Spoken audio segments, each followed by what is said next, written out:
What happens if you take a capybara, add chocolate, and a cookie?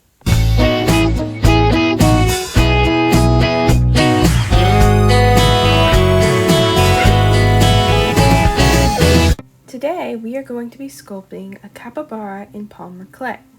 First, we are going to use foil for the inside of our piece. If this was going to be a thin or small piece or miniature, I wouldn't use foil, but because of its shape and size, the foil saves time, lessens cost, and makes the finished project lighter. So once we have the body and head, I'm going to use Sculpey Primo Oven Baked Polymer Clay in the color Raw Sienna for the base body chocolatey color, because this is going to be a chocolate dessert capybara.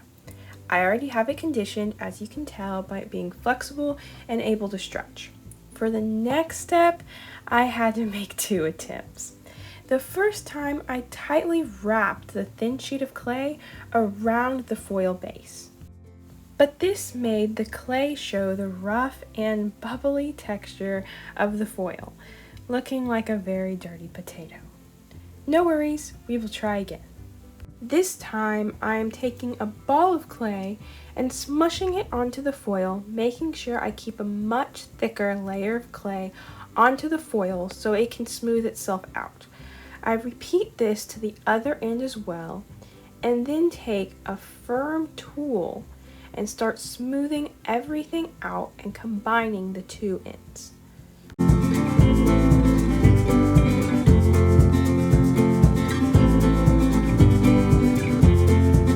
After I've smoothed everything, I realize that the amount of clay I have is not enough since I have to keep the layers so thick.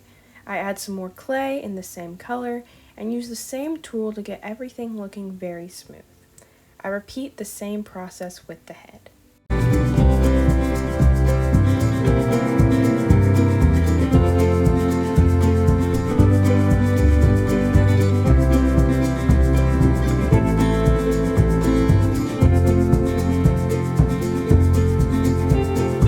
Okay, they both look nice and they go together perfectly. I use this pokey tool to create some texture on both the body and the head. This really is not necessary for polymer clay, but I feel like it helps the 2 pieces stay together while I combine them with my other tools. At this stage, I do have to be careful because I'm pulling the clay away from its thick layer to create the capybara's neck, and I do not want the foil to show through. But I also do not want these pieces to be unsecure and be fragile or break later. Everything looks very secure and I do not see any foil poking through. Yay! Now I'm smoothing out her chest and beginning to make her 2 front legs. So I'm really taking my time on this because since this capybara is going to be laying down, I want those muscles in her chest to be very prominent and defined, so everything blends seamlessly together whenever I add her front legs. So next, I am beginning to make her front legs by defining her shoulder muscles. I inserted a picture on the screen and circled what I'm talking about to make this easier to understand.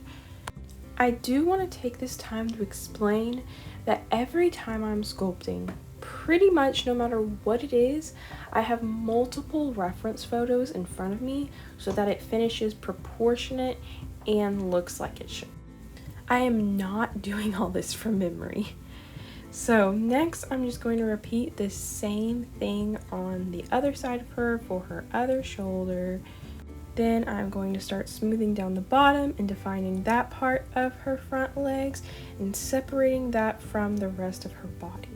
After a few little touch-ups, I struggle a bit trying to get my craft knife out, and then I use that to start shaving off some of the excess clay on her belly and making everything look nice and proportionate.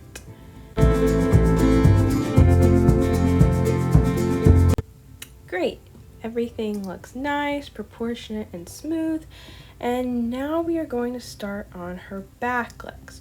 So for these, just like in the picture, the actual her actual feet, the bottom of her back legs, are going to be underneath her. So we just have to worry about that back hip muscle and making that look proportionate. I then repeat the same process on the other side, making sure that I'm putting it at the same place as the other side so that her hips don't look unbalanced.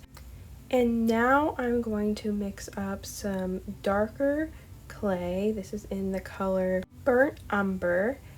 And this is when I realized that the top of her legs are not curved enough in order to make that laying down pose. So I fixed that. And after smoothing all of that out, we're going to add some nice little holes in the top of her front legs so that we can add the bottom half of her front legs in that darker color and them stay put while we smooth everything out. I am separating this big piece into two because I thought that was a little big. Rolling that out to get it nice and smooth, and I'm just going to attach a piece that size to both sides of her legs. Okay, here's how we are looking up close, and let's just finish that out.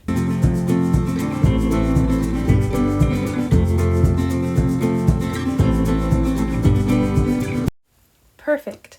Now we are going to start on her details, which is going to make her really look like a delicious chocolatey dessert. So I'm using this piece of clay that is rolled out thin in also the burnt umber color, and I am going to attempt to make a little drizzle on top of her back. This takes multiple tries using multiple methods, and most of which fail, and I am just going to end up ripping that in order to get it to fit and look nice, and then I'm going to go back and add the drips by hand. Okay, I have the beginning of her drizzle attached and smooth, but before we can add the drips, we actually have to add her fuzzy texture. I don't want her to stay all slick. I want her to have that capybara, very fuzzy texture. So I go through many stages of using my pokier tool to make rough lines, and then my more spread out tool that makes everything look lighter. Finally get all of that done with lots of dust all over my workplace now. And now we can begin the drips. So I'm taking a little bit of clay in the same color, rolling that into a teardrop, smushing that down, and using my silicone flexible point tip to smooth that and make it look like it is one piece. And we're going to continue that all the way around for all of her drips. Okay, that one side is done. It's looking very nice, drippy and gooey chocolate. And now we have to do the other side.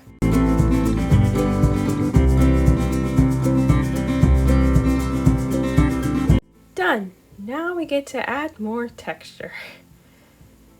She's looking very cute and petable, but is deaf and blind. So let's work on that. There's one ear, and there's two ears. Now I am working on her toes, so I'm using my craft knife to cut all the little toes and then going back with my pokey tool to make all of those cuts more prominent. And here's how she's looking. Very cute. She has all her front little toes. And now we're going to start on her eyes. Once I find the right size of dotting tool, we're going to dot in her eye sockets, and that just makes it to where her eyeballs don't protrude out of her head. We're going to use some black, open that up, and completely switch focus from her eyes to her chocolate chips on her back.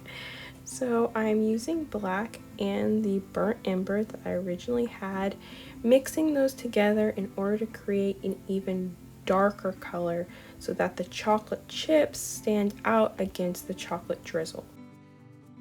Once I'm satisfied with that color, I'm using my craft blade and cutting that little slab into lots of teeny tiny little chocolate chunk pieces. I don't want these to be the exact same size or the exact same width. I'm just kind of doing this randomly. I do end up cutting them down even smaller because I don't think that they look proportionate. But I put on all different shapes and sizes on her back. And I think this makes them look even more like chocolate chunks because chocolate chunks are not perfect. So I don't want mine to be perfect or symmetrical either. Here is how she's looking. She's just so cute. And I am smushing down all those chocolate chips so that they look more baked. And now we are working on her cookie. So I am taking a lighter called ecru and mixing that with more of the raw sienna to make a chocolatey swirled like cookie. Smoothing that out, and then I am adding little tiny chocolate chunks to that cookie to make it a chocolate swirled chocolate chunk cookie. And just like the capybara, I end up making those even smaller. And here is how it is looking. So cute. I place that on her back, and at this point she is looking so delicious but still doesn't have any eyes. So here we go. We're adding in the white of her eyes, and then I go back and add little pupils. Then at this point I decide that I want to add little eyelids that capybaras have. I show the picture again to show you, and I think that this really just makes it have more of that capybara look and their kind of little stare. And here's how she's looking. Also, I forgot to mention I did add chocolate chips on her head. Okay, now she is in her baking dish, and I am using some rubbing alcohol to just clean everything up, make everything all nice, get any dust. I do have to be careful and switch from the wet side of the Q-tip to the dry side of the Q-tip because the alcohol does try to erase my texture. But there we go, she is all done, looking so cute, and she goes into the oven. And here is what she looked like, all completed. She is in her little home, and I just think she looks too cute. Thanks for watching. See you next time.